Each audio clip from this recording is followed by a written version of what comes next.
Almost everyone can remember the saddest meal that they've eaten. Maybe they were once served a lukewarm lasagna and the coldest garlic bread on the planet. Or maybe their grandmother forced them to eat a boiled sheep's offal. Either way, these dishes stay with you.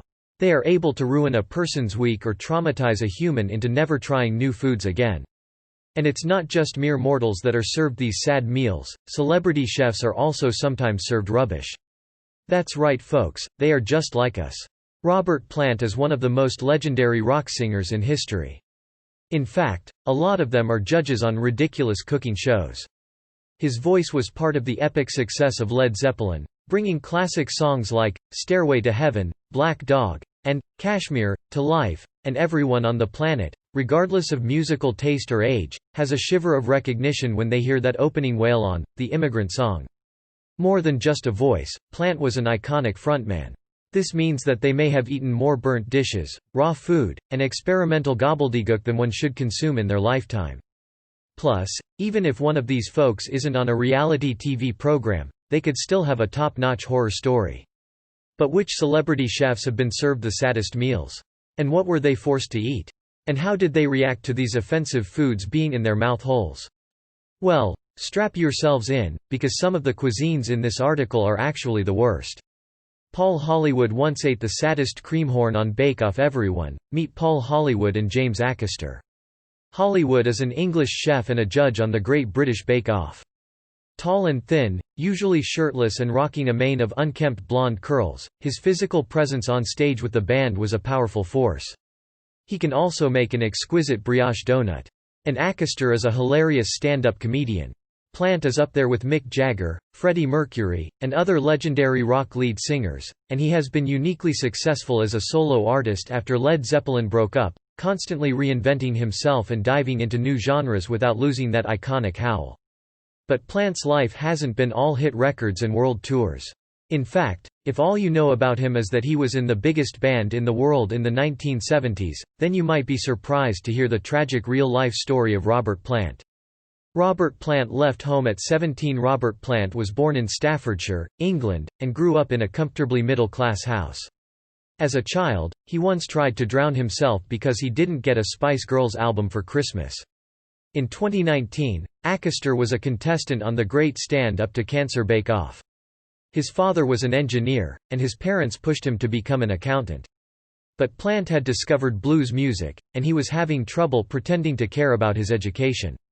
As he told The Guardian back in 1970, it was really hard to combine the two and keep a compatible relationship with schoolmasters and parents at the same time as doing what I really wanted to do. Plant left school at the age of 17 to pursue his music dreams, which upset his parents. This is a version of Bake Off that raises money for cancer research and has some thumbs-up humorous moments. As he puts it, "I got in with this crew, which I'm afraid upset my parents a bit, and the cleft between Mum and Dad and Robert got a bit wider and a bit wider." Luckily for Plant, he managed to make a huge success out of skipping out on that accounting degree, and he managed to patch things up with his parents. As he told Louder, "I had my moment of professional potential, and because I didn't accept it I had to leave home when I was 17. So I toughened up pretty quickly. I made my peace with my parents a couple of years later." The episode that Acaster was on was especially chucklesome because he was an absolute trainwreck. At the start of the episode, Acaster says that he's never baked before, let alone competitively on a show like Bake Off. But it was good, it was what it should be. Robert Plant was actually Jimmy Page's second choice. Although Robert Plant was Led Zeppelin's lead singer, he wasn't the chief executive of the band, that was Jimmy Page. He declares, "It's the worst idea anyone's ever had." He's then tasked with making a bunch of cream horns and only manages to create one. This singular pastry topples over and becomes a deconstructed mess. When Hollywood tries this cream horn, you can see his eyes bloom with bewilderment. The man grabs this dessert off of his tongue to inspect what he is digesting. 4 years older than Plant, Page was already a seasoned professional musician when he formed the band in 1968. Prue Leith, another Bake Off judge, asks him if he's doing all right. Page also had a reputation for being a hard-nosed businessman, so it's not really a surprise that he took the search for a lead singer very seriously, and Robert Plant was a relatively unknown and untested vocalist at the time. Terry Reid, on the other hand, was an established rock singer and songwriter. "You've made scrambled egg," murmurs Hollywood. While Reid, pictured above, isn't super famous today, Observer reports that back in 1969, Aretha Franklin said, "There are only three things happening in England, the Rolling Stones, the Beatles and Terry Reid." When Page began putting together the band that would become Led Zeppelin, he invited Reid to be the lead, but Reid had already committed to being the opening act on several tours. "I don't know what to say about that." He suggested that if Page could wait a few weeks, they could talk, but Page didn't want to wait. Reid actually recommended Plant to Page, and the rest, as they say, is history. It's certainly not what we're looking for. Unsurprisingly, this meal wasn't a winner. Heston Blumenthal ingested leeches that were cooked in goose blood. Heston Blumenthal is a host of Crazy Delicious and has a restaurant with 3 Michelin stars called the Fat Duck. He's also tried some remarkably unhappy dishes throughout his career. In a 2018 interview with Esquire Middle East, he said, "I've been lucky, or unlucky, enough to eat some very weird foods." According to Reid, there are no regrets or hard feelings. He says his musical interest was diverging from rock music, and he wasn't into what he calls hard rock anymore. Robert Plant got no songwriting credit on Led Zeppelin I in 1968. Robert Plant was a 24-year-old unknown. "Whether it was leeches cooked in goose blood or fermented shark, which made me think I was having an anaphylactic shock. And I don't even know what an anaphylactic shock feels like." In a show called Heston's Feasts, we get to see Blumenthal try one of the aforementioned leeches. Blumenthal is in Transylvania with a local historian called Alexandru Sono. He had a record contract with CBS Records and had released some songs, but he hadn't enjoyed much success. He tells Sono that he's looking for a Dracula-esque dish. Sono then reveals a recipe that's been lost from the archives. One thing is clear, though, he was already a confident artist, writing and performing his own music. It is the goose with leeches. You take a living goose, you put leeches on it. The leeches to feed on its blood. And you prepare a stew from these leeches. After Blumenthal finds out about this recipe, he recreates it back in the UK. Well, sort of. Blumenthal doesn't put the blood-filled leeches into a stew. So it's puzzling that if you look at an original pressing of Led Zeppelin's first album, you won't find his name anywhere on the song credits. He instead puts the worms onto a frying pan. More recent pressings of the album list him as a co-writer on one song, Babe, I'm Gonna Leave You, because of a later lawsuit. If it's hard to believe that Plant had nothing to do with writing those songs, that's because it isn't true. However, cooking them in this manner doesn't make his dish particularly tasty. As Showbiz Cheat Sheet points out, that CBS contract was the problem. Blumenthal's face cringes with sadness while he chews on a carcass. He remarks, "No matter how I try and wrap that up, it's not appetizing." Zach Young tasted some incredibly sad pastries on Nailed It. If you haven't seen a Zach Young dessert, then you kind of haven't lived. They look lusciously moist, jaw-droppingly intricate, and almost perfect in every single way. Yup, this man certainly knows how to bake a cake. And this fact makes Young's time on Nailed It an A+ gag. Nailed It is a show where 3 amateur bakers try to make amazing sweets. Because Plant was still under contract with another company, Led Zeppelin was signed with Atlantic Records, he legally couldn't receive any credit for songs on that album. Most of the time, each contestant fails in a spectacular fashion. Writer George Case explains that in those early days, the band had a very collaborative songwriting style, so the idea that Plant wasn't involved is kind of ludicrous. Still, officially, Plant doesn't get credit for his contributions to one of the most famous and celebrated albums in rock history, which is a tragedy. Robert Plant was in a terrible car crash and lost his memory in 1970. Life for Robert Plant was pretty good. Young's episode doesn't break from this formula. He was in a band, Led Zeppelin, that had become enormously successful. In actuality, he eats a few rather miserable desserts. In the episode Young Judges, the contestants make him some pirate-themed jelly donuts. He was newly married to Maureen Wilson and had a baby daughter, Carmen. They all lived happily on a farm in rural England with their pet dog and some goats. But the legendary rock singer was about to have the first of 2 horrific experiences with near-fatal automobile accidents. And these dunkers aren't great. As the Irish Times reports, when Plant was testifying in the copyright infringement trial over the song, "Stairway to Heaven," brought by the estate of Randy Wolfe, lead singer of the band Spirit, he was told he'd attended a Spirit concert and even played snooker with one of Spirit's members. But Plant maintains that it's impossible he stole any aspects of Spirit's song because he doesn't remember any of it. Plant testified that he couldn't remember either of those events because he'd been involved in a terrible car crash immediately afterward. He told the court that Maureen suffered a fractured skull, and that, part of the windshield buried in the top of my head. He claimed that as a result, he didn't remember anything about the earlier events. Robert Plant had vocal cord surgery and struggled to get his voice back. Being a professional singer puts a lot of strain on your body, your respiratory system, your throat, and especially your vocal cords. The first one that Young tries has a Jolly Roger on it, is undercooked, and makes him shake his head in disgust. The second half raw dessert receives a vicious slow clap from the chef. The third donut isn't the worst sweet ever made, but it's still pretty sad. Inexperienced singers often strain their voices, but the pros learn early on that taking care of your voice is vital to a long career. Young comments, "You're missing the filling throughout. These 3 sweets transform into a trash can meal out of 10. Anthony Bourdain loathed his Johnny Rockets experience. Anthony Bourdain was one of the most adventurous eaters on earth.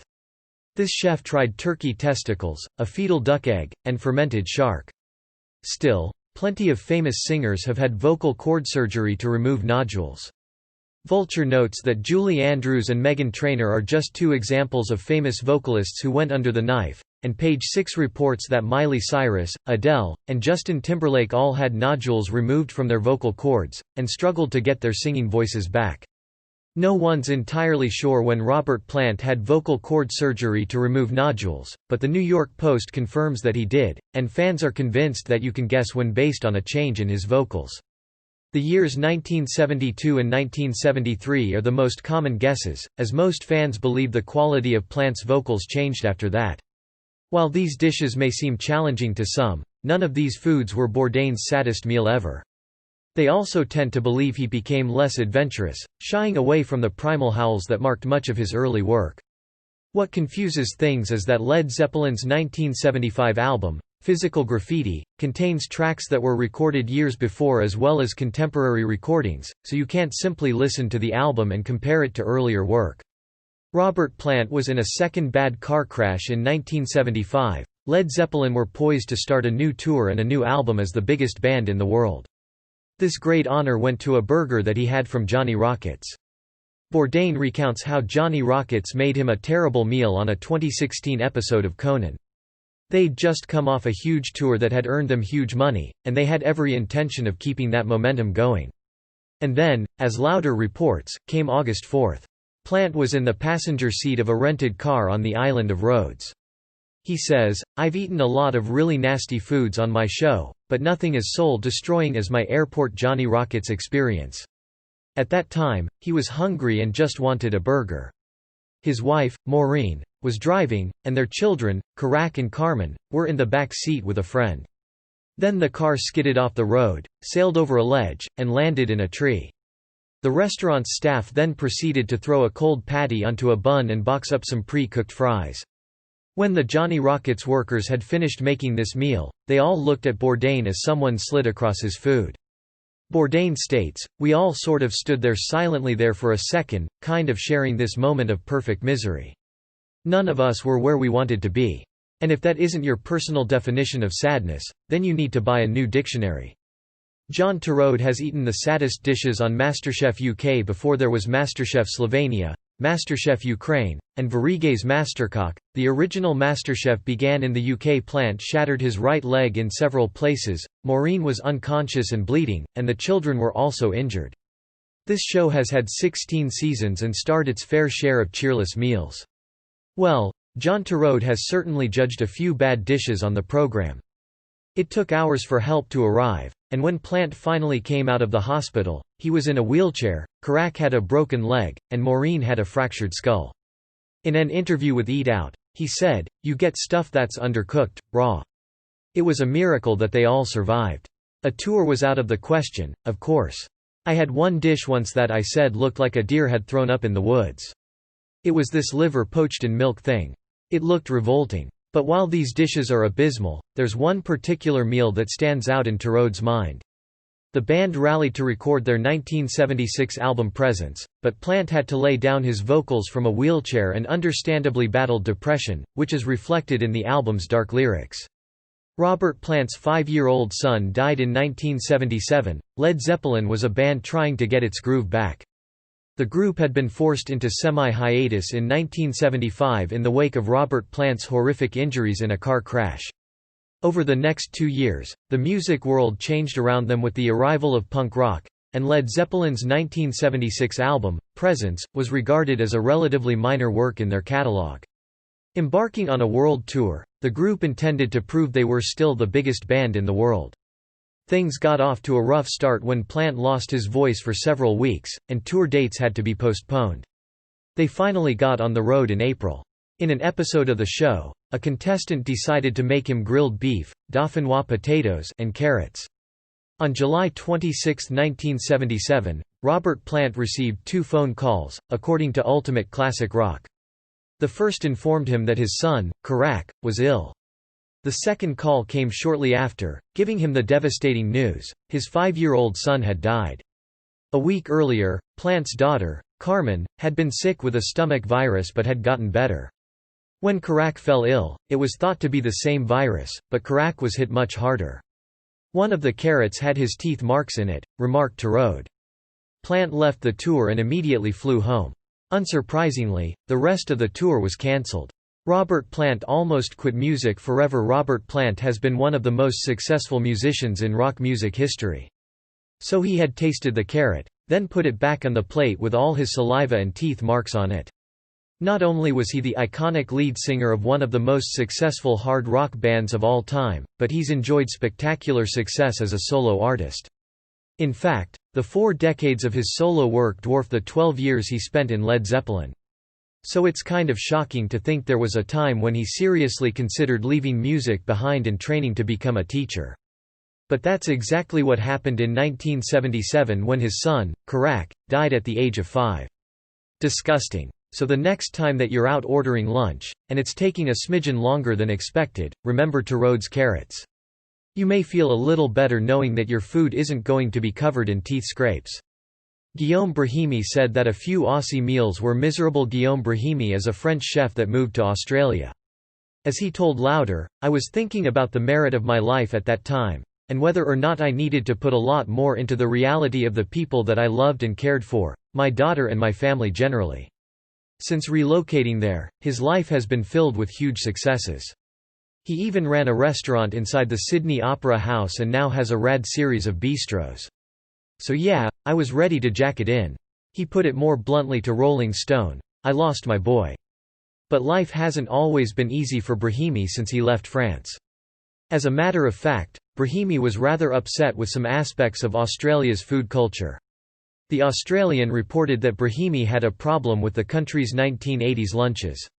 He was dismayed that their bread was square and that they only ate sandwiches. Furthermore, Brahimi believes that the Aussies were ruining their seafood. He said, "Lobster Mornay and oysters Kilpatrick. I didn't want to be in Led Zeppelin. I wanted to be with my family." Plant goes on to say that he was convinced to carry on with music and Led Zeppelin by his best friend, drummer John Bonham. Robert Plant lost his best friend. Robert Plant and John Bonham, the drummer for Led Zeppelin, knew each other long before the band. "I was like, oh my God, what is wrong with a beautiful lobster, what is wrong with a beautiful oyster?" Brahimi didn't like that they weren't eating what was in season. They met in 1965, when Plant was just 17 years old, and played in 2 bands together over the next few years, the Crawling King Snakes and the Band of Joy, which Plant reformed in 2010. Therefore, while this Frenchman has made it big in Down Under, he most likely had to endure some bitter dishes to succeed. Tyler Florence tried a bear-shaped meatloaf on Worst Cooks. Tyler Florence is a chef that's a regular on Food Network. He's also a man that believes that any meal has the potential to be good. When Plant was offered the lead singer position in Led Zeppelin in 1968, he recommended Bonham for the drums, which allowed the 2 friends to work together on what would be the biggest band in the world. Bonham was a heavy drinker, and on September 24, 1980, he went to sleep after drinking heavily and choked in his sleep. Bonham died at the age of 32. In 2012, he told D Magazine, "There's literally nothing that I don't like or a flavor profile that doesn't work. I can make anchovies and peanut butter taste great. However, while every dish has the potential to be delicious, there's a chance that it could still end up totally rubbish." Plant was devastated. And Florence definitely learned this on Worst Cooks in America. Worst Cooks in America has a title that almost summarizes the show's entire premise. It's about people who make terrible food and compete to improve their cooking skills. According to Onstage magazine, 32 years later, he said of Bonham, "He was a very, very dear friend of mine, that I miss every day." In fact, Plant's devastation over his friend's death is a big reason why Led Zeppelin have never reunited. But boy oh boy, some of these contestants start out as just the lousiest of cuisiniers. On Florence's first episode, a man named David Rosenberg presents him meatloaf that was shaped to look like a teddy bear. Unfortunately, this meal was also the grossest monstrosity ever to exist. The creature's face was a congealed blob of flesh, and it looked dead in a field of nauseating mashed potato. Florence wasn't impressed with this dish and said, "This is without a question, hands down, the worst meatloaf I've ever had in my entire life." A sad childhood meal inspired Roble Ali to become a chef on very rare occasions. Dreadful events inspire people into their line of work. Even though such a reunion would make headlines everywhere, Bonham's son, Jason, told Billboard that Plant said, "I loved your dad way too much. When your father left us, left the world, that was it for Led Zeppelin." Robert Plant got divorced and never married again. Robert Plant married Maureen Wilson in 1968, just as Led Zeppelin was taking off. If Bruce Wayne hadn't been scared of bats during his childhood, or watched his parents get killed, he wouldn't have become Batman. They met in 1966, and according to Rocks Off magazine, Plant has acknowledged that Maureen supported them with her nursing work when he was a struggling, unknown musician.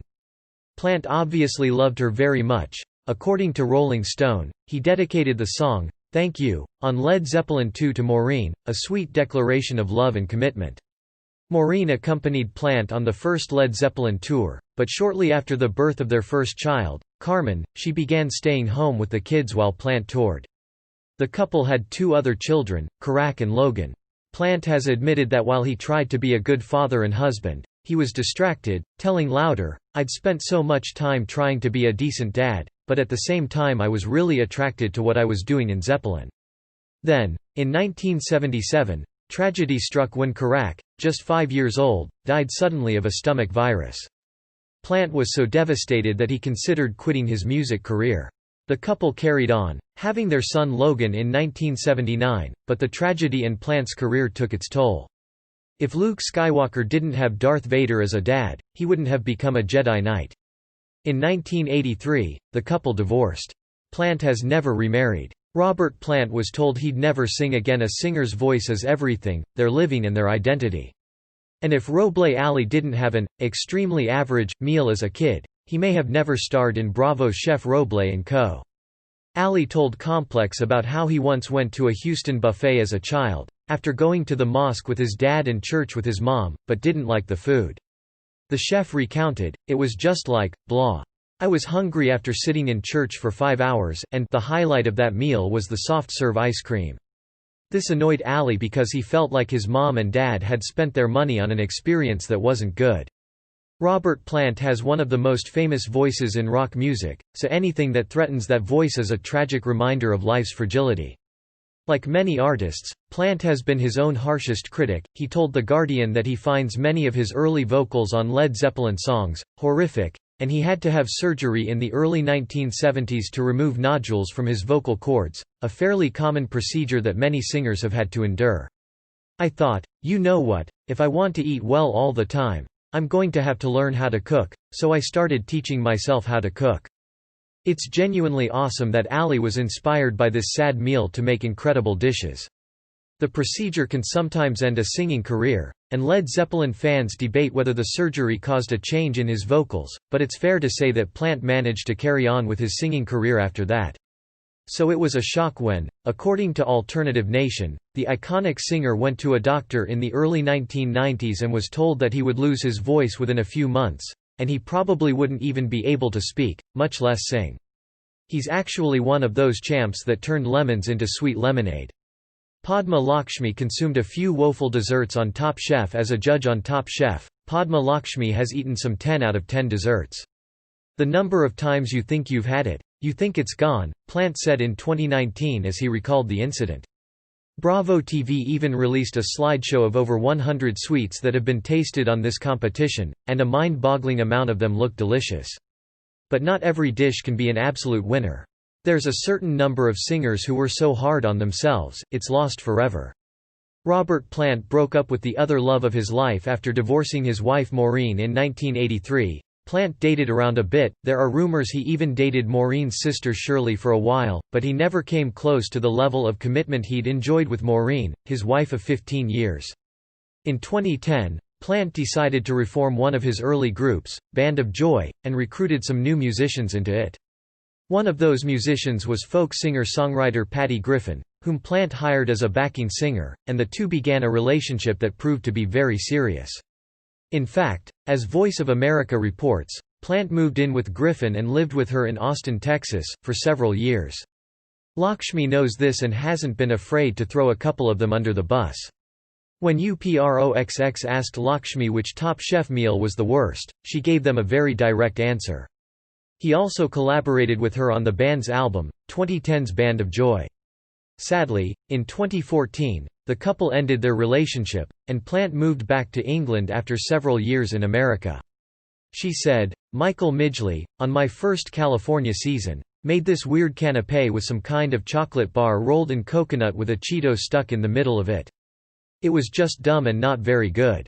Lakshmi also called out Elon Hall, the winner of the show's second season, for making a chocolate ganache with a morsel of liver in it. "It was really entertaining trying to watch him explain his way out of it." Mr. Griffin has refused to comment on the relationship or its ending, but it's clear that the breakup affected Plant deeply. Ripert. "I just had to sit back and let it roll. These desserts aren't the only rank treats Lakshmi was forced to endure." He told Louder that on his 2017 album Carry Fire, "If you listen to the album you can hear me pouring out my heart to whoever's interested. 'Cause that's what I do."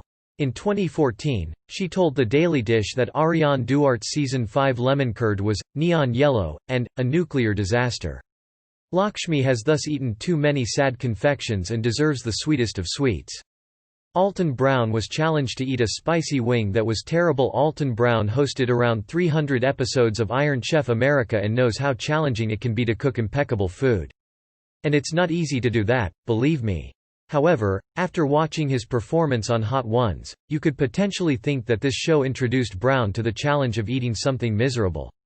Hot Ones is an interview show where Sean Evans, the program's host, chats with a guest while they eat increasingly spicy chicken wings.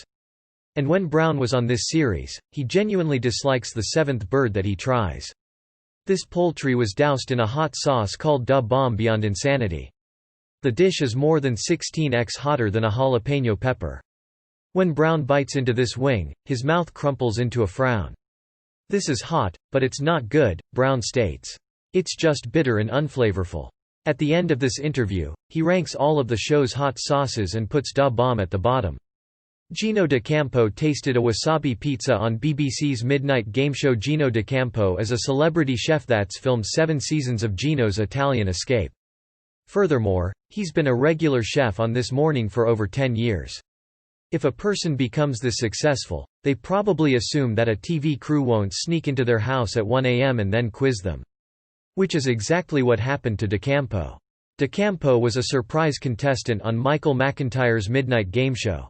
In his episode, he wakes up to find McIntyre standing over his bed, asking him if he's ready to be quizzed. D'Acampo is then blindfolded and challenged to use his taste buds to guess a pizza's toppings. The first slice that he grabs is smothered in wasabi. D'Acampo literally gags on this bite before he remarks on how spicy it is. Eating a wasabi pizza while you're disorientated, being filmed, and awake at 1 a.m. is without a doubt an unbelievably surreal yet saddening experience. Thankfully, D'Acampo takes this surprise like a champ and correctly guesses the pie's condiment.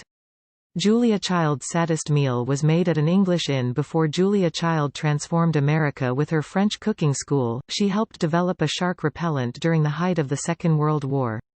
But while this fact is impressive, she couldn't use this doohickey to ward off crummy meals or incompetent chefs. Perhaps Child should have made a spray that was able to save her from eating an awful dish. In 2002, Child told Newsday that the worst meal she ate was made in a British inn. She said, "It was a very English menu, and I decided I would order the boiled fowl. However, when the bird came out, it was just a large piece of leg with a hair sticking through it. It also came in a water and flour white sauce. It was ghastly. It confirmed all your feeling about English cooking. The hair sticking through this white sauce is something I shall never forget."